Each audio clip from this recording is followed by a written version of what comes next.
साध संगत जी, प्यार से कहिए धन निरंकार जी। साध संगत जी, दासी का आज का टॉपिक है मन की आवाज़ है प्रार्थना। जो भी दासी के चैनल में नए हैं तो कृपया करके दासी के चैनल को सबसे पहले सब्सक्राइब कर लें। लाइक, शेयर और कमेंट में धन निरंकार जी भी लिखें। तो आइए सुनते हैं। ईश्वर ने हर इंसान को 3 चीज़ें प्रदान की है, तन, मन और धन। हर मानव तन, मन, धन से हमेशा सुखी रहना चाहता है। जब कभी भी इंसान में इन तीनों में से किसी की भी कमी हो जाती है तो इंसान बेचैनी महसूस करता है। धन की क्षति होने पर भी इंसान का मन दुखी हो जाता है। इंसान का तन स्वस्थ न हो, उसे किसी लाइलाज बीमारी ने जकड़ रखा हो और दुनियावी शक्तियां उसकी बीमारी के प्रति अपने हाथ खड़े कर दे, तो उसके लिए न ही मन का और न ही धन का कोई महत्व रह जाता है। ऐसी अवस्था में उसके पास सिवाय परमात्मा का सहारा लेने के और कोई चारा नहीं रह जाता। दुखी मन से करुणा भरी असहाय आवाज में उसकी प्रार्थना ही उसके साथ होती है। उस समय वह अपनी बुद्धि, विद्या, धन दौलत आदि को एक तरफ रखकर ईश्वर से प्रार्थना करता है कि हे ईश्वर, मुझे जीवन दान दे दो। मैं जीना चाहता हूँ। आप मुझसे कुछ भी ले लो, लेकिन मुझे जीवन दान दे दो।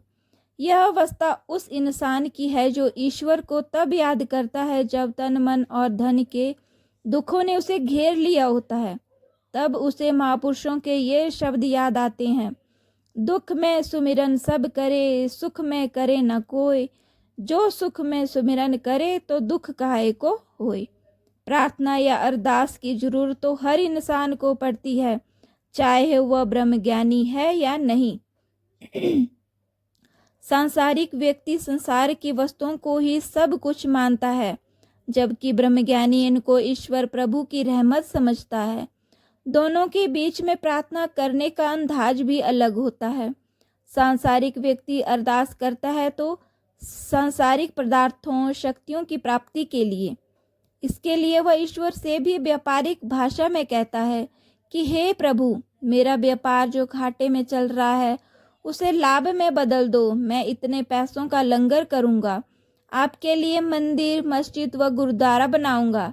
लेकिन वह भूल जाता है कि जिस धन को देने की बात वह खुदा से कर रहा है, वह किसने दिया है? इस ईश्वर ने ही तो दिया है। दूसरी तरफ ब्रह्मज्ञानी सतगुरु की कृपा से ईश्वर को अंग संग जान चुका होता है। वह समझता है कि ये जो तन, मन, धन उसे मिला है वह ईश्वर की कृपा से ही तो मिला है।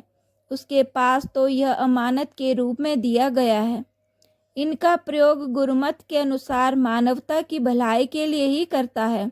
वह सिर्फ जुबान से यह कहता ही नहीं, बल्कि मन से भी कहता है कि तन, मन, धन सब कुछ है तेरा, तेरा तुझको अर्पण, क्या लागे मेरा।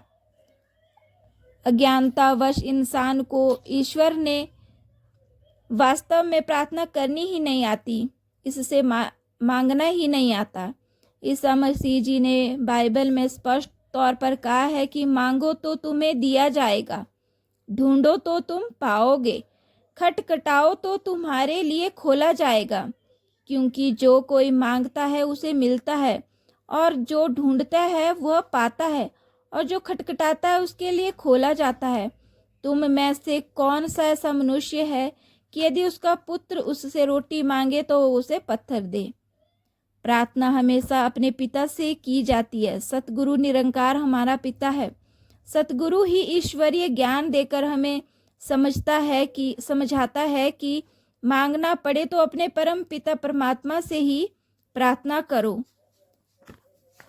यह हमारी हर मुश्किल को जानता है, हमें हर मुश्किल से निकालता है।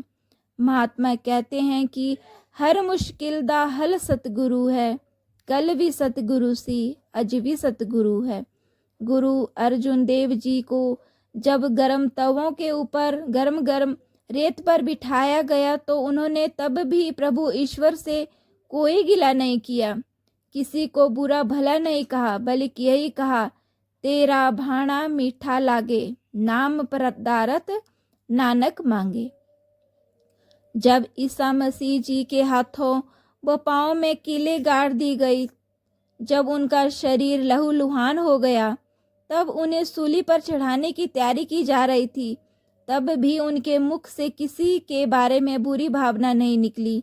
तब भी ईश्वर प्रभु का गिला नहीं किया। शरीर छोड़ने से पहले उनकी अंतिम प्रार्थना यही थी, हे प्रभु, आप इनको बख्श दो, क्योंकि ये अज्ञानतावश नहीं जानते कि ये क्या कर रहे हैं। इसी तरह जब जब भी पैगंबर इस धरती पर आया, उसने सहनशीलता, नम्रता व भाणे में रहने का ही पाठ पढ़ाया। जब बाबा गुरबचन सिंह जी के 5 तत्व के शरीर को कुछ गुमराह लोगों ने गोलियों से नष्ट कर दिया, तब सतगुरु बाबा हरदेव सिंह जी महाराज ने सभी गुरसिखों को शांत रहकर सहनशीलता अपनाने को कहा। आपके तो ये वे सतगुरु थे, लेकिन मेरे साथ उनका दोहरा रिश्ता था। वे मेरे सतगुरु भी थे और मेरे पिता भी थे। जब मैंने ऐसे इंसानों को बख्श दिया है, तो आपको भी उन्हें माफ़ कर देना चाहिए। ऐसी अवस्था किसी इंसान की नहीं हो सकती। ऐसी अवस्था तो केवल भगवान की ही हो सकती है।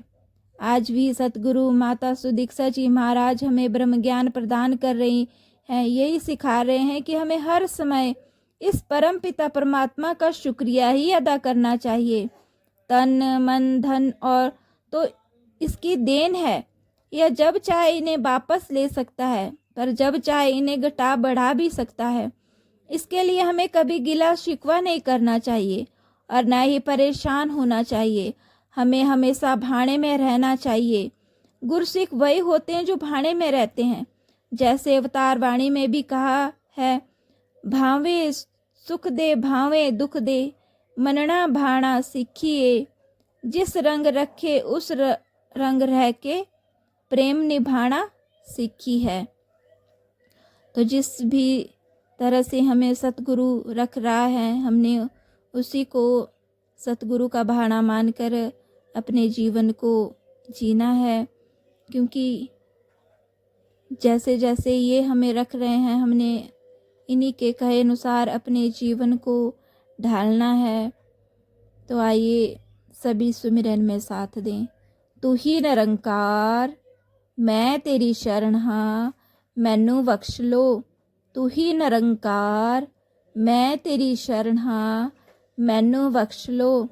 तू ही निरंकार मैं तेरी शरण हाँ, मैनू बख्श लो। तू ही निरंकार मैं तेरी शरण हाँ, मैनू बख्श लो। तू ही निरंकार मैं तेरी शरण हाँ, मैनू बख्श लो। तू ही निरंकार मैं तेरी शरण हाँ, मैनू बख्श लो। तू ही निरंकार मैं तेरी शरण हाँ, मैनू बख्श लो।